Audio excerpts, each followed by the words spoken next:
I think your statement of the uniqueness is important because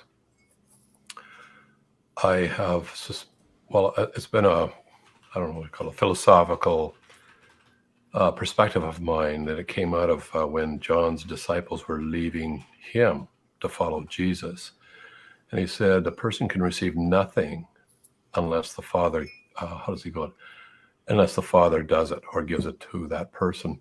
And so there were times in my life where I thought, man, I would like to do this. And why did I get passed over for that? Or that I was tempted to think about that, but that always came back. And so the uniqueness, here's what I suspect, that if a person decides, what is it God wants me to do? What does he want me to, and the mission will be different for every person, how that plays out. I could be wrong, and I realize what I say might be controversial here, but I personally suspect that if a person wishes to be wholly devoted to God, nothing in this world can stop God from carrying out his unique mission through that particular person. Now, we may see all sorts of obstacles. They're irrelevant. If God has a plan, and this is what he wants to do. So I always came back, well, what does God want? What's my mission? What does God want me to do personally? And that's what I'll focus on, and trust that God will open the doors and close the doors, and he has closed doors. But I see a closed door, like there's closed doors that close for all the wrong reasons. I mean, one was just blatant case of discrimination that prevented me from doing a PhD at this particular university. And they put it in writing, actually. It was no secret. And it could have been extremely frustrating to me. And it wasn't a gender thing here. It was just that I didn't fit the demographic. Yeah. He wanted. So it wasn't, but it was blatantly unjust. But yet at the same time, I thought, if God had wanted me in this program, he'd have got me in. And he's permitted this, as unjust as it is. He's permitted it because he has a particular twist in my path. And that takes an enormous amount of frustration off my back, because I could really get frustrated by something like that.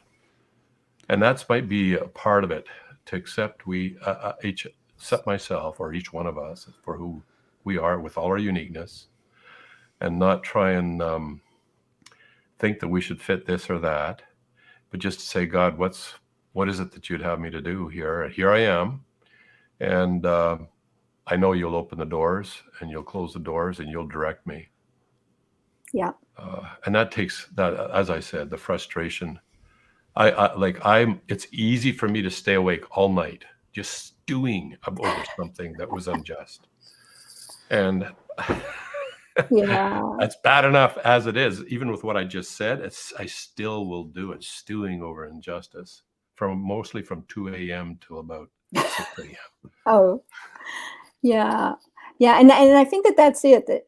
Is God, do I know just how sovereign God is, how powerful he is? And am I willing to trust that, like you said, when a door is closed, there's another one open?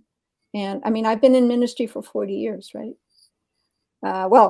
Paid ministry longer than that, but paid ministry for 40 years. And vocational ministry for long. Yeah. And well, as a child, you were a priest for a bit too. Well, I was pretending, but it is true that even as a child, I had this desire to know God and serve him, even though I hadn't yet understood how God had made that possible through Jesus. It was only at 16 I really understood what Jesus had done for me. But because I grew up in an environment where God was so revered and respected and loved, I couldn't imagine anything more beautiful than living for Jesus. And I still can't. And that's really what it all comes down to in the end, is trusting God with my life, trusting him with my body.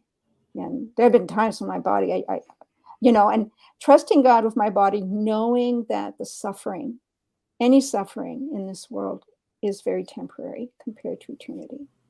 So when, and you speak from experience, Anne Marie, because I remember seeing you in a wheelchair a number of years ago, and I figured, wow, like I had no idea what God's next steps were for you in your life. But even then, it's not been an easy road to hoe, so to speak. I was going to say when Paul talks about the thorn in the flesh, I think of Anne Marie having a whole bush, a whole rose bush that she has to carry around. Oh, and- come on, guys. No, but to be honest, it's not fun. Yeah, hearing seriously. the stories of the stuff you've gone through, and then knowing that some of the past where it's you got the mental struggle, you've got the physical struggle, and yet what God's done through you over the last 40 plus years of ministry, it has been amazing. And